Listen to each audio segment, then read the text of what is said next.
Hey class, and welcome.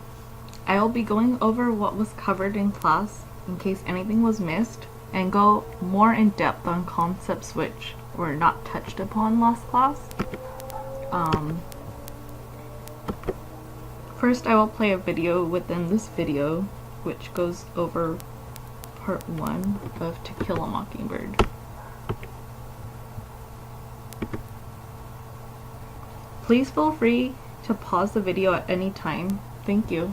So a lot of the chapter summaries that we've gone through so far have been kind of like a micro review. We really picked apart the chapter each time we went through one.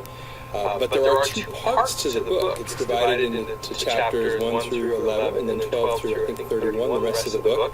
And so maybe it would be helpful for some people to kind of do what's a macro picture, a big picture, an overview of this first part of the book. What should we really be looking at in terms of the bigger pictures of the book, what's happening in part 1. So spend a couple minutes just talking through that. Hopefully it'll be helpful for some people.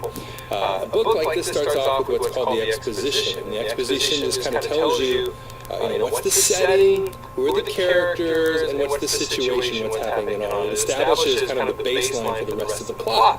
So in this exposition, we find out this is a small southern town called Macomb in the 1930s. So we know that there's probably going to be some major race issues. It's the Jim Crow South, meaning that there's segregation. All whites and blacks are separated in pretty much all of their day-to-day life in spheres, except maybe where employment crosses over. But that's about it. In terms of characters, we find out the main and many of the minor characters. We have the main Finch family with Atticus the father, who's a lawyer. He has 2 kids, Jem and Scout. Jem starts out, I think, in 3rd or 4th grade, and Scout is younger. She's going into 1st grade. They have no mother. She died when Scout was 2, very young. They have a housekeeper slash nanny slash cook named Calpurnia, who's African American. She obviously would live outside of town in the African American community and comes in to work with the Finches. We have minor characters on the street with neighbors that the kids interact with, but there are no young kids in the neighborhood with them except for Dill when he comes out for the summer, a young boy around Scout's age, visiting his aunt for the summer because there's some family issues. He doesn't have a father at this point in his life, although he does get a stepdad later on in the book during part 2. So, we have these characters that are introduced, and much of the first part of the book deals with the kids' world and kind of what's their situation, how do they interact with neighbors, what's their view of life. And as I said in previous chapter summaries, it's kind of like this childhood bubble. And in this bubble we get characterization, which is character development. We kind of see who these characters are and what they're like. We know Atticus is a respected, kind figure in the community who works very hard at his job. He's known for his integrity. He treats his kids as kind of miniature adults, speaking to them very truthfully and very frankly, expecting them to rise up to the occasion. But he knows they're kids. He knows Scout is kind of a tomboy and prone to anger and fighting, and he works with her on that issue. He knows kind of who his kids are, but again, he treats them with kind of like this adult-like respect, expecting them to kind of rise up to the occasion. We see Jem as kind of an adventurous young boy who's a typical big brother, nice to his sister one minute and the next kind of pushing her around and bullying her a little bit, threatening her, calling her a girl, those kinds of things. If she doesn't do what he wants, then she can't play with him.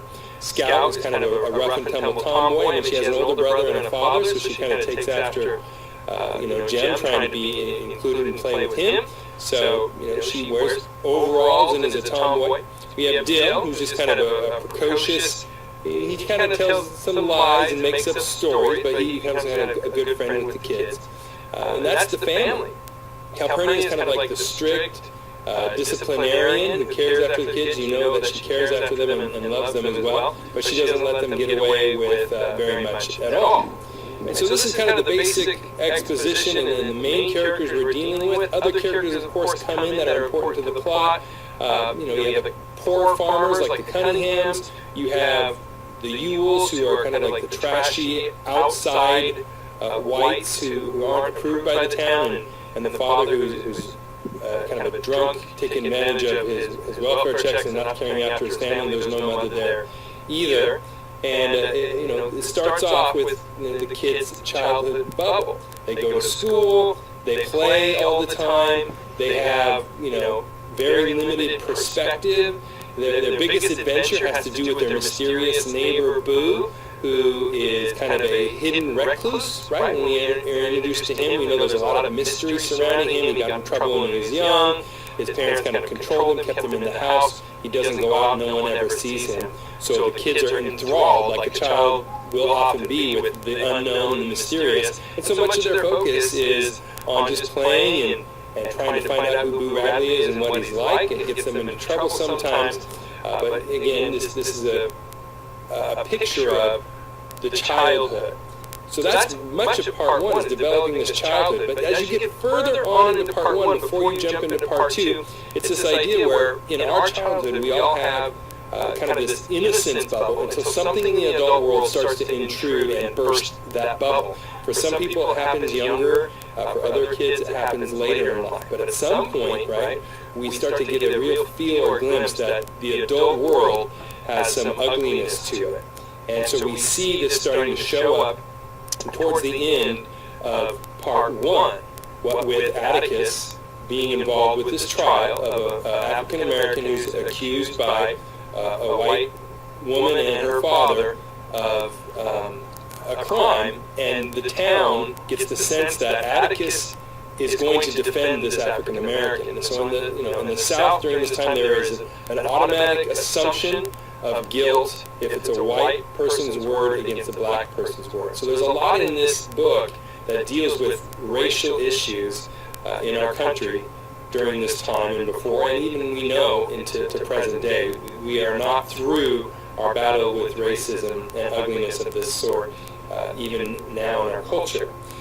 So this is the introduction of the conflict. As the kids start to mature, the town, adult world starts to kind of intrude onto their lives. We see that racism is very much alive and ugly. The parents talk openly with their kids, and the kids take it out on Jem and Scout, and don't hold back with accusing the dad of basically being a traitor to the white race and standing up for African Americans that he's going to do in the trial. And through this whole journey, we see Atticus trying to instill values in his kids to respect and care, to have compassion for people and understanding, which leads us to some of the big themes, right?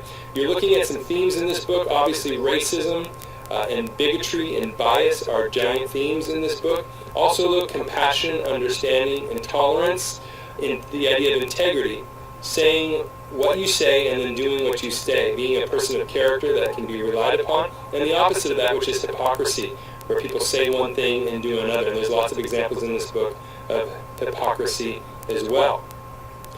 So we're looking at these themes. Also, courage is a big theme that comes out, standing up to your fears, but also in the midst of maybe oppression, persecution, or threat, or even loss of reputation, to have courage to do what's right, versus cowardice. And we're going to see some examples of cowardice as we move forward in the book.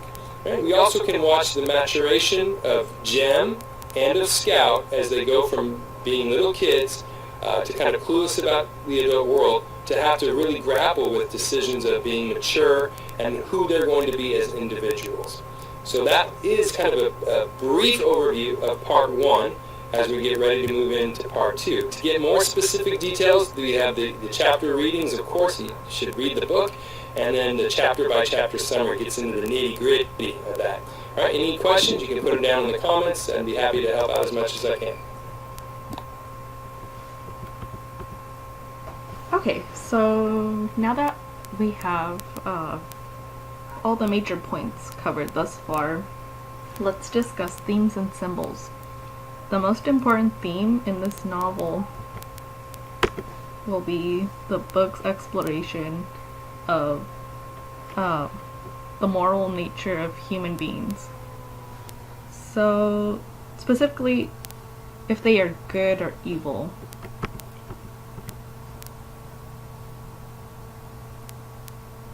The moral voice is embodied by the character Atticus Finch, who understands that most people have good and bad qualities. The existence of social inequality is another important theme that is prevalent in the book. The differences in social status are explored largely through the overcomplicated social hierarchy of their town in Maycomb. These social divisions are irrational and destructive. This brings us to our next theme, which is prejudice. Discussions involving prejudice are at the center of the novel. Racial conflict causes 2 deaths in the novel. This relates closely to the class division mentioned. Up next, we will go over a few symbols mentioned. The mockingbirds become a representation of the idea of innocence. Thus, to kill one is to kill innocence. We can relate this to characters in the novel who have been injured through contact with evil. Our next symbol is the Radley place, which represents mystery and fear. The house is isolated amongst everything else in Maycomb and is somewhat of a black hole in the neighborhood. Our next symbol is the mad dog, which becomes symbolic of anything Atticus must face head-on and fight. The dog in the book gets rabies and is unfortunately shot to put it out of its misery by Atticus, who finds this difficult to do in the first place. This becomes an echoed feeling for the character, especially during the trial's verdict. So now that we have a good idea about part 1, please do the summary assigned for homework due next class. Please email me if you have any questions. Thank you so much again, and please feel free to email me and if you need anything cleared up as far as homework or the video goes. And I'll see you guys next week. Thank you.